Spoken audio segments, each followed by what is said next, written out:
You know, I've been coming to OutGiving for a very long time, as my fancy bag here from the last century testifies.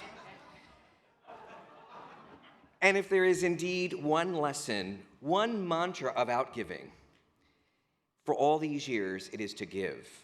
But not just to give, but to give strategically. The idea, of course, is that you can throw money at a problem, but without strategy, you're likely to give all your money away before you solve the problem. Instead of OutGiving, you would simply give out. Just knowing who is doing what in the movement is as complex as our movement is, with all its hundreds of organizations, can be a daunting task. It is a movement that has been tremendously effective, but somewhat opaque, you have to admit, especially to the average donor. Now, if you're a donor of a certain means, you can, in essence, put a portion of your funds to essentially buy strategy. It's a little bit crude, but that's essentially what you can do. You hire consultants, you hire a staff, and you find out where the opportunities are, where the weaknesses are, and you shore up the movement strategically through your funds and by hiring staff to help you do that. But if you're like most of us, you're pretty much on your own. I mean, after all, Tim Sweeney is a very expensive person to help you out with your philanthropy. Not too many of us can afford Tim.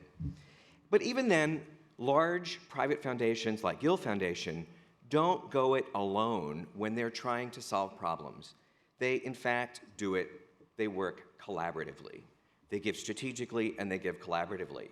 So when a group of large private foundations, including Haas Jr., where Tim was before, and Gill Foundation, wanted to tackle the issue of marriage equality about 9 years ago, when momentum was decidedly against us, and state after state was putting marriage prohibitions on the books and in constitutions, they boldly decided to tackle the problem as a group and formed the Civil Marriage Collaborative.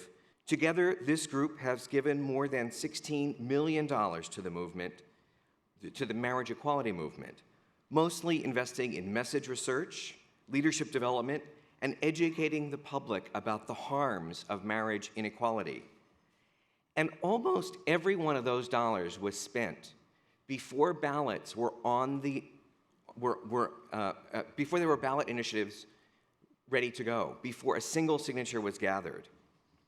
This has proven a wonderful example of putting the best minds to tackle a problem together, instead of working in a vacuum or even at cross purposes. But where does that leave a modest outgiver like me that wants more strategy than simply knowing where to strategically place a pin, an equality pin on your lapel, or wanting to know where to stand, at a fancy gala? Well, at the time, my friends OutGiver, Leonie Walker, then a volunteer consultant to the collaborative, and Julie Dorff, who was then development director at Horizons Foundation, hatched a brilliant idea. What if Horizons joined as the only public funder and raised the money to buy one of those seats at the table? It's $50,000 to have a seat at that table. And so they would raise that money by collecting a circle of donors locally in San Francisco. And so it was. They made it happen. I was among the first of those donors, and there are several of the donor circle members here today. And ever since then, we've met about 3 times a year, over food and wine, of course. Each of these meetings is like a dinner party of committed donor activists. And each meeting features one of the brightest minds of the movement.